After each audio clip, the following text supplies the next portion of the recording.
Hi, welcome to this part of my review featuring Beyond Darkness and Madness. If you haven't seen part 1 of my review, featuring this Game Master's Guide for Kult Divinity Lost, please check out the playlist in the description below. This time we are going to talk about the Game Master's responsibilities and establishing the horror contract. At its heart, Kult Divinity Lost is a collaborative role-playing game experience shared between its participants. While the players are responsible for portraying their individual characters, the Game Master must represent the game world itself, characters and setting alike. However, the game's collaborative nature alters the Game Master's overall role as compared to more traditional role-playing games. In short, successful games require the Game Master to simultaneously serve as the game's adjudicator, creator, and narrator, prior to, during, and following each game session. As an adjudicator, the Game Master is responsible for being familiar with the game rules, as outlined in the Kult Divinity Lost core rulebook, and any materials or supplements used by the gaming group. This general knowledge allows the Game Master to ensure the rules are employed in a consistent and unbiased manner during each game session, as well as assist players in using them properly. As a creator, the Game Master is responsible for developing non-player characters, monsters, and settings, and weaving these aspects into the story. Unlike many traditional role-playing games, the Game Master is not responsible for creating every narrative element and plotline. Kult Divinity Lost is a collaborative effort in which players help drive the story. As such, the Game Master needs to establish the underlying narrative. As a narrator, the Game Master describes the world and its various aspects as the narrative progresses. On one hand, this responsibility requires properly using specific game mechanics, such as Game Master moves, to expand the storyline and reflect consequences of the player character's actions. On the other hand, it also requires the Game Master to respond intuitively and fairly, as the GM maintains the story's fiction. Now let's talk about establishing the horror contract. Kult Divinity Lost games should all respect the horror contract, the mutual agreement between the Game Master and players to explore mature themes and terrifying concepts.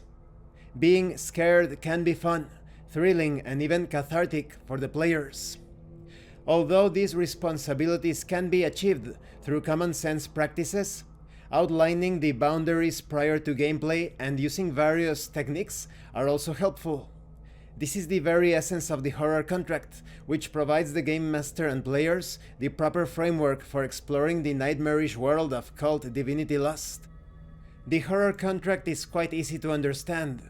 You outline the boundaries, what the players fear and what is acceptable, what is forbidden in the sessions, and what can evolve from the narrative as the sessions unfold. Then we have a section dedicated to safety techniques. I don't like this name for these sorts of sections because Kult Divinity Lost is a safe game. This is a remnant of the Satanic Panic, or rather the Christian Panic from decades ago. This role-playing game is not going to hurt you. So this section is more like a comfort zone section. This is about comfort. So you have various techniques here, such as fading some scenes to black if they end up being a bit uncomfortable, and how people are always welcome to leave the session if they feel that a particular scene is not to their liking. There's also information on post-game debriefing and feedback to better improve these sessions. And there is a method that I haven't seen before, this stoplight system. This is basically having a sheet of paper with a green button, a yellow button, and a red button, and it's supposed to keep the flow of the game without interrupting the immersion, the narrative. But these systems always break the immersion. So imagine, you have these sheets in front of you with the colored buttons, and the Game Master is describing something, and one player taps the yellow button, indicating that wants the intensity to stay at the same level, and then two other players start tapping the green button, and another player taps the red button.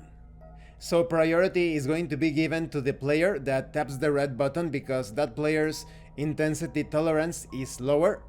But now the rest of the group is going to feel a bit like, oh, we can't continue with the scene because this person feels that the intensity is too much. It's much better, in my opinion, to establish a solid horror contract to avoid these immersion breaking situations. After that section you have the mediography. This is an excellent reference of books, games, and movies to use as inspiration for your Kult Divinity Lost sessions. You have things such as Carnivale, Hellraiser, The God Machine Chronicle, Shin Megami Tensei The Persona series, Bioshock, The Last of Us, This War of Mine, Coraline, etc. This is an excellent subsection. And this concludes this part of the review. In the next part we are going to talk about the storytelling book, starting with the Theater of the Fearful Mind. I think that this particular section of the book is great when it comes to establishing the horror contract, outlining the responsibilities of the game master, but I definitely think that the section about the safety methods, or rather the comfort methods, is going to be unnecessary if you establish a solid horror contract, or if you have been playing with a group of players for a while now, especially Kult Divinity Lost, then you already know the comfort levels of the other players in a Kult Divinity Lost session. And like I said, this role-playing game is perfectly safe. It's not going to turn you into an unhinged individual that is going to hurt himself or others. It's not like that. It's much better to have a mature conversation during session 0 to establish those boundaries, what is acceptable and such, and that way you won't interrupt the narrative, the immersion, with those game show sort of moments where you are tapping different colored buttons or raising a card, etc. Thank you for watching this part of the review, and thank you for your likes and your comments. If you have any questions or comments, please let me know. And thank you so much to those of you that are going the extra mile to support the channel. If anyone else wishes to further support the channel, the information on how to do that will be in the description below. Once again, thank you, and see you later.